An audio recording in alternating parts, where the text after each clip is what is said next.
Vamos falar de PIB agora? O que é o PIB? Né? O PIB é o Produto Interno Bruto do Brasil. É uma abreviação de Produto Interno Bruto. Bem, o que o PIB impacta na minha vida? Como que ele funciona? O que ele é? Quando eu estou assistindo o jornal lá, aí o repórter fala: Boa noite. O PIB do Brasil aumentou tantos por cento, tal, devido à maior exportação da história que nós estamos fazendo. Então, vou passar um pouquinho para você aqui de como é que funciona o PIB. Bem, o PIB nada mais é do que a somatória de todos os bens e serviços finais produzidos dentro da fronteira do nosso país durante um determinado período de tempo, excluindo, óbvio, a informalidade, porque a gente não consegue controlar, né? A fórmula do PIB é essa. Tá? Então, você tem aqui alguns indicadores que formulam o PIB. São 5 indicadores, então cabe aqui na mão para você lembrar bem desse conceito. Primeiro indicador é o consumo. Tá? O que é o consumo? Aqui é o consumo das famílias.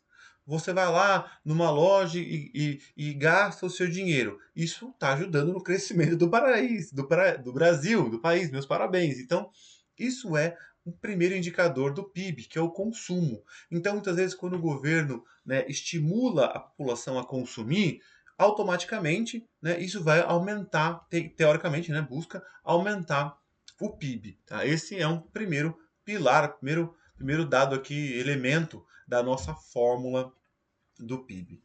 O segundo elemento aqui é o I de investimento. Ah, então vou no banco aplicar meu dinheiro? Não, não, não, não. O I de investimento é para as empresas, para a indústria. Então, quando a empresa investe, quando o empresário investe o seu capital para o crescimento da sua empresa, então ele vai, monta uma nova planta, né, vai lá o agricultor e implanta mais um alqueire de terra, isso é o investimento. Também faz com que a economia cresça. Então, todo o dinheiro que é investido, né, em capital produtivo também colabora ali para o aumento do PIB. Né? Terceiro elemento da nossa fórmula é o G de gastos públicos. Né? Ou quanto o governo gasta, né, isso também é bom, beneficia o PIB. Então, por exemplo, o governo, eu não falo de gastos aqui, são gastos bons, tá bem? Então, o governo vai lá e constrói uma ponte, o governo vai e constrói uma rodovia, o governo vai e investe, faz um novo porto. Isso tudo colabora bastante ali com o PIB, isso faz crescer a nossa economia. Então, esses são os três primeiros elementos da nossa fórmula do PIB. Então, sempre que você vê um indicador, que eu acho legal, o governo federal está investindo numa nova rodovia. Poxa, isso aí é legal, vai aumentar o PIB, entendeu? A correlação que você pode fazer. O governo está aumentando aqui a contribuição para as pessoas carentes. Poxa, se o governo está aumentando a contribuição para pessoas carentes, isso também tende a aumentar o PIB. Então, é uma análise que você pode fazer também, tá? E tem outros dois elementos que é no tocante à exportação e importação, né? Imagina que nós, Brasil, vamos exportar. Quando eu falo de exportar, é daqui para fora, né? É exportar, né? Sair do nosso produto aqui para fora. Quando a gente tira o nosso produto daqui e leva para outro país, automaticamente nós recebemos uma remuneração em dólar. Então, isso é bom. Então, é como se o Brasil estivesse vendendo e recebendo dinheiro. Então, isso é ótimo.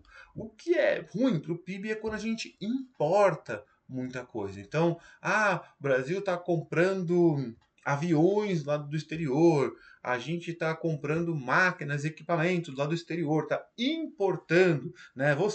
Quando você entra naqueles sites de compra, naqueles aplicativos de compra chineses e vai comprar lá uma peça de roupa ou um componente eletrônico, olha, você está prejudicando o PIB, né? O crescimento do Brasil. Isso é só uma análise para você refletir como que tudo gera. Você vai ver que está tudo interconectado, né? Então, tudo isso contribui. Então, o PIB, essa fórmula do PIB, né, nada mais é do que o consumo das famílias, o investimento das empresas, o gasto público consciente, bom, né, somado ali a diferença entre as importações e as exportações. Então, tudo isso ali somado dá o nosso PIB, né, que é o produto interno bruto. Aqui tem um pouco de história do Brasil, os últimos 100 anos, né? Nesse gráfico ele mostra para a gente os últimos 100 anos do PIB brasileiro. O melhor PIB que nós tivemos foi na época ali dos militares, que também quem estuda economia já ouviu falar sobre milagre econômico, né? Mas também teve consequências bem grandes da inflação, que eu já mostrei para vocês também, porque o governo gastou muito.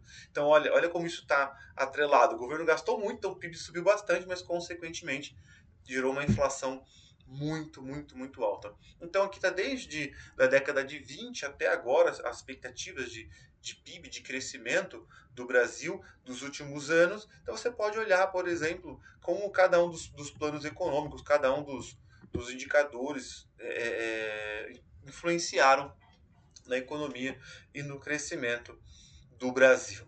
Tá? Outro indicador que eu queria compartilhar com vocês, quando a gente fala de PIB, outro dado que eu quero compartilhar com vocês, é o PIB dos países ao redor do mundo.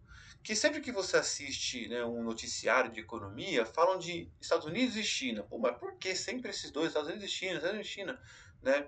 Porque simplesmente os dois somados dão particularmente 50% de toda a produção mundial, de todo o PIB mundial. Os Estados Unidos é o maior PIB do mundo, né, e a China é o segundo maior. O Brasil está lá hoje, né, em 2022, quando eu estou gravando, né, este conteúdo, ele está em 13º lugar, com um PIB de apenas 1,6. Né? O último dado que eu estava estudando, só para você entender um pouco do que é o PIB dos Estados Unidos, de como a economia americana é grande, né? O estado da Califórnia, se eu não falo a memória, acho que é a Califórnia, tem um PIB maior que o do Brasil todo. Então, assim, um estado americano, ele tem uma produção, uma geração de riqueza, ele gera uma riqueza, uma produção maior do que todo o Brasil. Só para você ter um paralelo do tamanho da economia americana comparado com a economia local, com a economia brasileira. E aqui vem uma reflexão, né, para nós, que sempre é importante uma reflexão. Né? Isso é bom ou ruim? Né? Depende, você pode ver o copo meio cheio ou o copo meio vazio. Eu adoro ver o copo meio cheio, porque para mim isso aqui é um país de grandes oportunidades. Né? A gente tem muito ainda que construir, muito que desenvolver, né? Para poder ser mais competitivo, se aproximar de países e potências como os Estados Unidos, como China. Né? E você vê, tem países tão pequenos que têm uma economia 4 vezes maior do que a nossa. Por exemplo, o Japão, que é uma ilha, né? Tem um PIB ali de praticamente 5 trilhões de dólares, enquanto o Brasil tem um PIB de 1,6 trilhões de dólares. A gente fica atrás aí da Austrália, da Rússia, da Coreia do Sul, do Canadá, Itália, França, Índia, Reino Unido, Alemanha, Japão, China e Estados Unidos. Então, olha quanta oportunidade a gente tem, né, para se desenvolver como país e como economia. Então, espero que tenha entendido um pouco de como é que é o PIB, né, e como é que ele funciona. Né? O PIB é o produto interno bruto, são 5 elementos que você tem aí para a formação do PIB, que entra o consumo, o investimento, consumo das famílias, o investimento das empresas, o gasto público, exportação e subtrai ali a importação. E nós vemos aqui quando que nós temos de potencial